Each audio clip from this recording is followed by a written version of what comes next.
The first time I saw her stomping across my dock in her pastel pink flip-flops, I honestly thought she was lost. No one in their right mind marches onto another man's dock waving a clipboard like she's leading a military operation. But this was Rosemary Whitlock, vice president of the Lakeside Shores HOA and self-declared protector of shoreline aesthetics. "Gregory Jamison," she barked, squinting behind oversized sunglasses, "your dock is in violation of HOA Code 72-B. It's encroaching on community property." I blinked. "It's my dock, Rosemary. It's been here since I bought the house. It's literally on my deed." She waved her clipboard in my face like it was a holy scroll. "We've reevaluated the plat map. The HOA board has determined that the area your dock sits on is technically part of the shared shoreline easement. That means the structure is illegal. It needs to be removed immediately." I leaned on the railing, calm. "You mean the same dock I've maintained for 7 years, the one I pay taxes on?" "That dock?" Rosemary didn't like being challenged. She huffed, flipped to a page on her clipboard, and jabbed a finger on some barely legible diagram. "Doesn't matter how long it's been there, the board's decision is final. You'll be receiving a formal notice and a fine." And just like that, she turned and strutted off, her little dog Muffin trailing behind like a furry minion. I didn't think much of it at first. I figured she'd go back to patrolling hedges and measuring mailbox heights. But then I got the letter. $1,000 fine. 30 days to remove the dock. I drove straight down to the county recorder's office and pulled every document I had on the property. The dock was clearly within my parcel line. I even found the original permit from when it was built by the previous owner over 10 years ago, signed off by the county. I called up the HOA office. The receptionist said Rosemary had personally filed the complaint. I asked to speak with the president, but no one returned my calls. Then things got weirder. A week later, I came home and found survey flags staked all around my shoreline. A crew was out there measuring. One of them told me they were there on HOA orders to reassign boundary markers. "You're on private property," I told them. "You need to leave." They packed up in a hurry, but not before pointing to a brand new boathouse being constructed on the lot next door, Rosemary's lot. That's when it all clicked. She wasn't trying to remove my dock. She was trying to expand her own waterfront access. Her new boathouse was awkwardly angled and would have been blocked by my dock unless, of course, my dock magically disappeared. I wasn't just dealing with a nosy HOA busybody. I was dealing with a land grab. I took pictures. Every flag, every measurement, every angle of her construction. Then I went inside, pulled out my scanner, and started building the case. The next morning, I walked out to find my dock taped off with red ribbon and a laminated HOA notice zip tied to the railing. Structure marked for removal.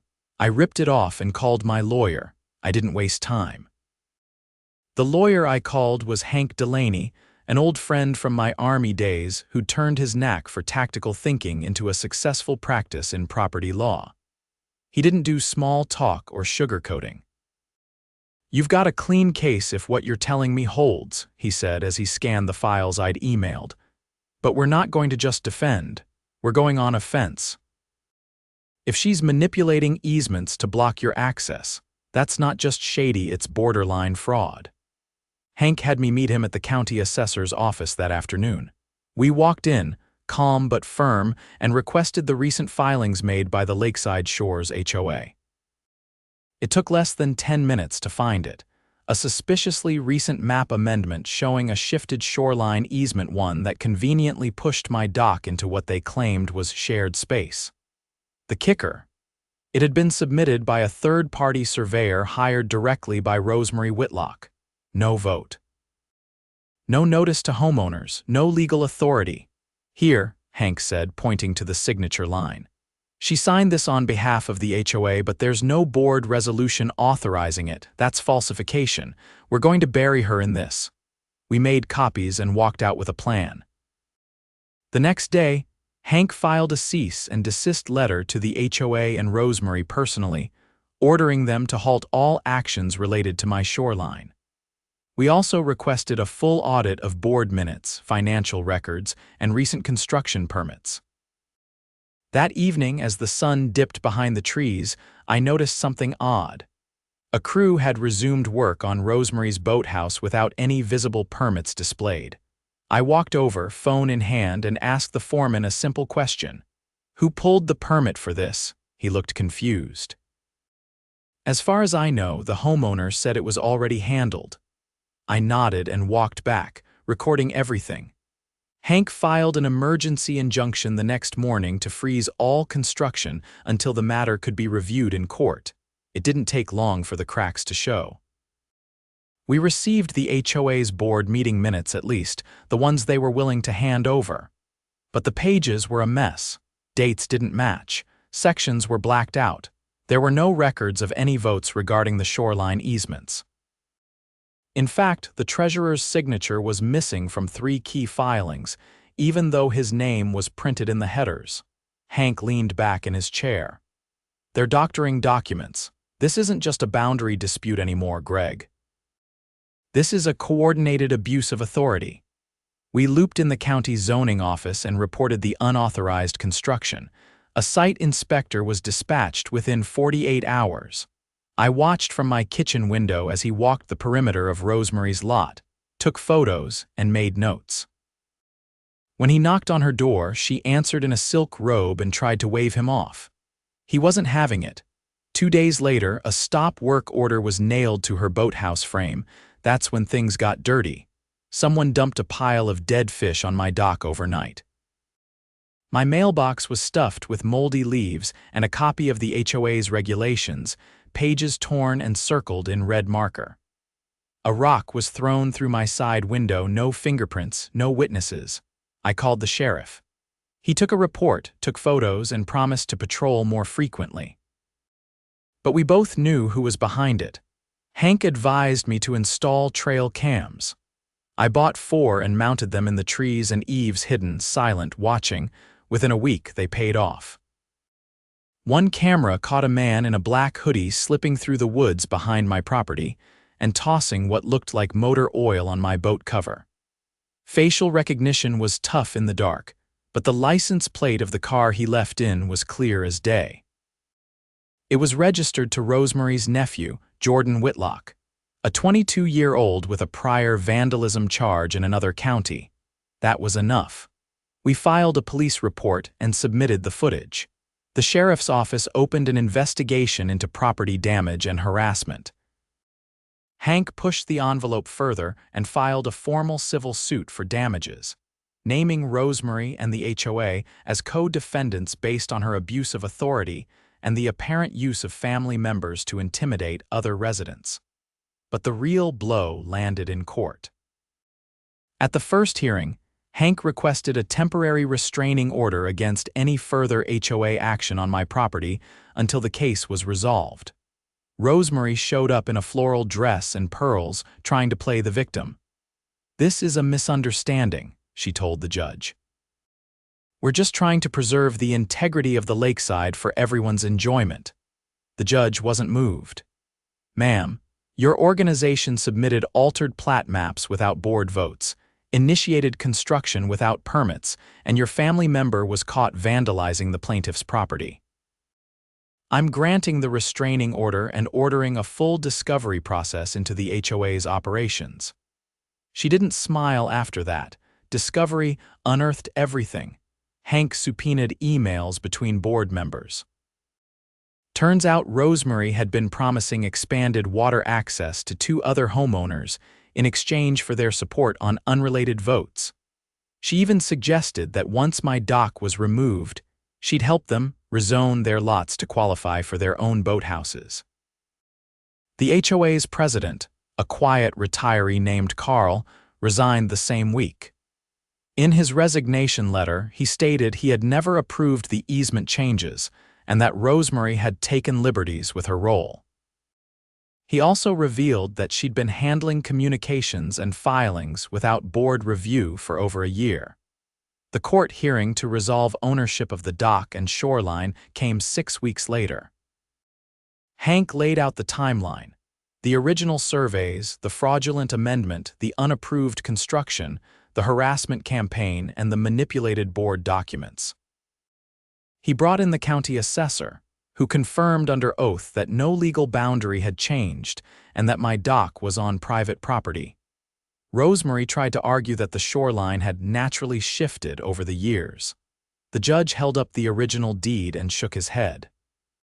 That may happen in theory, ma'am, but in practice, your actions show a coordinated effort to misappropriate property for personal gain. Then came the reversal. Not only did the judge rule in my favor, confirming that the dock was legally mine and that the easement amendment was null and void, but he also issued a court order for Rosemary to dismantle her partially built boathouse. At her own expense. She tried to protest. The judge cut her off. You abused your authority, falsified records, and endangered the safety of a homeowner. You're lucky I'm not referring this for criminal prosecution. He paused. Actually, on second thought, I am. The court clerk passed the documentation to the sheriff's deputies standing at the back of the room. A formal investigation into HOA fraud and harassment began that afternoon. Back at the lake, things shifted quickly. The HOA board called an emergency meeting, this time open to all residents. They voted to remove Rosemary from the board permanently. A new president was elected, someone who actually knew how to read a plat map and didn't treat the position like a throne. As for me, I rebuilt the part of my dock that had been damaged by the red tape and threats, replacing the old railing with a solid cedar one. On it, I mounted a small brass plaque that read, "Property of G. Jamison, verified by court order." Every time I walk out there, I see it gleam in the sun. The morning after the court ruling, I stepped out onto the dock with a mug of coffee in hand and a sense of quiet satisfaction in my chest. The lake was still, the air crisp, and for the first time in months, there wasn't a single laminated notice zip tied to anything I owned.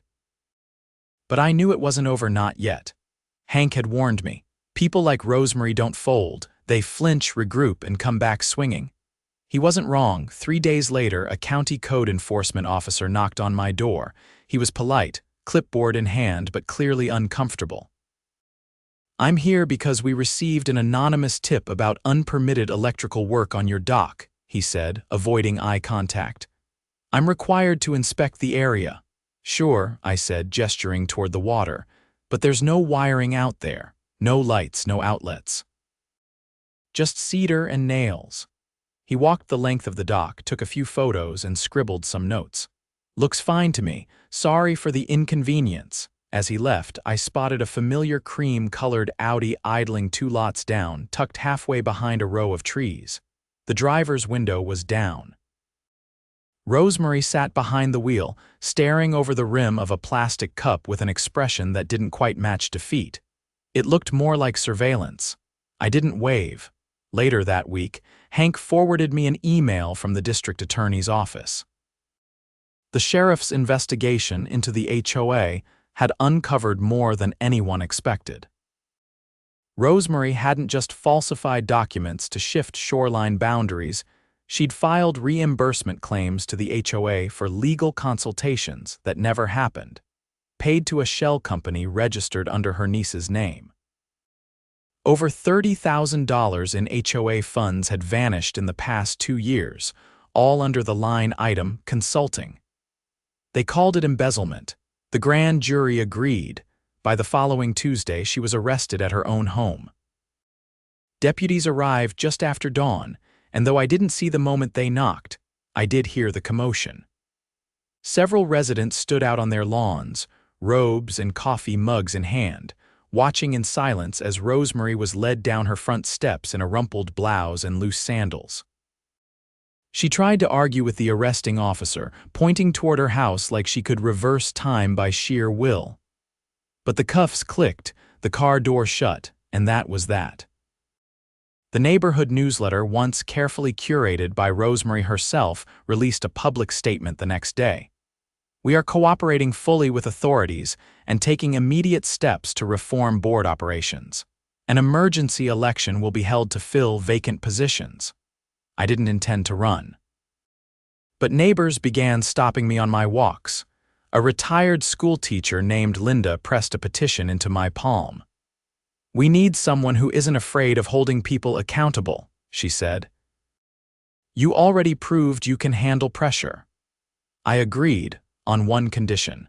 We dissolve the current enforcement committee and establish a rotating volunteer council instead, with transparent records and no unilateral authority. It passed unanimously. Within a month, I was on the board not as president, but as a policy liaison. Hank helped me draft new bylaws that required board members to disclose any conflicts of interest and banned unilateral property assessments without 2/3 resident approval. We also mandated that all major decisions be put to a neighborhood vote with a minimum quorum of 40% participation. The first meeting under the new system was held in the community boathouse. The same structure Rosemary once tried to expand with stolen dock frontage now served as a very public reminder of what unchecked power could cost someone. During that meeting, a younger couple named Marcus and Tessa raised a concern about drainage on the far end of the lake. Apparently, Rosemary had ordered a landscaping adjustment last year that rerouted runoff toward their basement. They'd submitted complaints, but nothing had ever come of it. "Do you still have the paperwork?" I asked. Tessa nodded. "All of it, including the ignored emails. We opened a review." It turned out Rosemary had paid a contractor under the table again, using HOA funds to install a retaining wall on her side of the lake. The runoff hadn't just damaged Marcus and Tessa's property. It had also eroded part of the bank near the common fishing pier. The board voted to approve restoration funds and contracted a licensed civil engineer to assess the full impact. The funds were pulled from the remaining HOA reserves, which, despite Rosemary's pilfering, still held enough to cover the repairs once her assets were frozen during the investigation.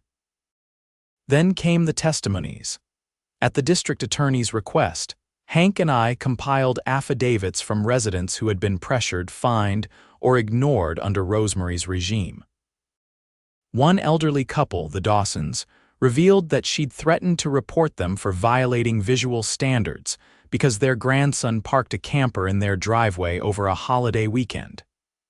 "This was a family visit," Mr. Dawson said during his deposition. "She called it unauthorized habitation, like we were running a motel." Dozens of similar stories poured in. The DA's office bundled them into a larger case that charged Rosemary with conspiracy to commit fraud, misuse of public funds, and obstruction of community governance. During her trial, she tried to deflect blame. She claimed the board had enabled her and that she'd only acted in the neighborhood's long-term interest. But under cross-examination, her stories unraveled. Emails, payment logs, and witness statements contradicted nearly every defense she offered. The jury didn't take long. Guilty on all counts. She was sentenced to 4 years in state prison with a court order to repay the embezzled funds. Her assets, including the half-built boathouse, were seized and liquidated to begin restitution. I heard the county plans to convert that lot into a public dock for residents without lakefront access. Poetic, if you ask me. With Rosemary gone, something unexpected happened in the neighborhood. People started talking again, not just waving from driveways, but actually gathering. We hosted a lakeside barbecue in midsummer. Marcus brought a smoker. Tessa organized games for the kids, and Linda brought out a binder of old HOA photos back when things were simpler, before the rules turned into weapons. I stood by the water with Hank, both of us holding paper plates and watching the sun dip low. "You know," he said, "you could have just torn down the dock and avoided all this." I took a bite of coleslaw and shook my head. Then Rosemary would have won. "And this place would still belong to Fear, not neighbors," he nodded once. "Fair enough." Later that night, I walked the dock alone. The water lapped gently against the wood. I looked down at the brass plaque untouched, unchallenged, and smiled, not because I'd won, but because justice finally had a permanent address on this lake. I never expected to be summoned to testify before a grand jury. It happened quietly, without fanfare. A plain manila envelope arrived one morning, slipped through my mail slot while I was out checking the new drainage project at the far end of the lake. Inside was a court summons, stamped and sealed by the district court. The charges were listed in block print: fraud, conspiracy, misuse of funds, and obstruction of governance. Below that, my full name. I called Hank. He already knew. "They're building a larger case," he said. "Rosemary's trial was just phase 1. Now they're going after everyone she worked with." I didn't ask who they meant. I already knew it wasn't just the DA anymore. The FBI had gotten involved. Apparently, when the county auditors began reviewing HOA financials, they discovered irregularities in more than just our neighborhood. Rosemary's consulting company, the one registered under her niece's name, had received payments from 3 other HOAs in adjacent developments. The same shell entity, same invoice format, same inflated numbers. It turned out she'd been running a coordinated scheme, preying on elderly and loosely organized HOA boards with promises of legal support and beautification grants. Once roped in, she'd install herself as a consultant, push for unvoted changes in boundary plats, and then funnel funds toward properties connected to her family. Her boathouse project was only the tip of the iceberg. One of the agents, a tall man with a voice like gravel and a habit of tapping his pen against his notepad, sat across from me in the witness room. "Did you ever see her interact with the board without minutes being taken?" he asked. "Yes, several times. She'd call unofficial meetings at her house." "No notes, no votes." "Did she ever mention her consulting company directly?" "Only once," I said. "She told me the HOA needed to professionalize its documentation, said she had a firm that could handle it." He wrote that down carefully. In total, I sat for 2 hours. When it was over, he stood and extended a hand. "You did the right thing coming forward. This isn't just a local issue anymore." A week later, federal charges were filed. The news spread fast. Local stations ran headlines about the HOA queenpin. Photos of Rosemary in handcuffs were plastered across websites. The best one showed her being led into the courthouse holding a crumpled tissue, her expression somewhere between disbelief and exhaustion. I didn't take any joy in it, not exactly. But I did feel something like closure. The neighborhood, meanwhile, continued healing in subtle ways. The new board, which now included a former city planner and an accountant, began publishing monthly newsletters with actual transparency. We held a budget review in the community boathouse, now fully completed and repurposed as a shared recreation space, and invited all residents to attend. At the meeting, a man I barely knew, Arturo Mendez, stood up near the end. "I've lived here 12 years, he said. "I stopped going to meetings after year 2.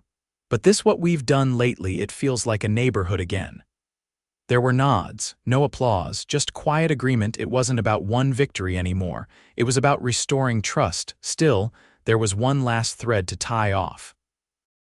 The lot where Rosemary's boathouse had started and then been seized during the asset recovery process sat empty now, a skeletal concrete pad surrounded by a temporary fence. The county had yet to decide what to do with it. At the next board meeting, I proposed a solution. "We should turn it into a public kayak launch. Add a few benches, maybe a native plant garden, make it something everyone can use." Linda, who had become our board's resident historian, raised a hand. "Do we have the funds?" "We do," said Marcus, now treasurer. We recovered a decent portion from the auction. The rest could come from the community grant program. The vote passed unanimously. Construction began in early spring. Volunteers showed up with gloves, shovels, and wheelbarrows. We pulled weeds, spread gravel, and planted switchgrass around the shoreline. Someone donated a wooden sign, carved by hand, that read, "Lakeside Commons open to all." On the day we cut the ribbon, the sun was out, and children were already dragging kayaks down to the water.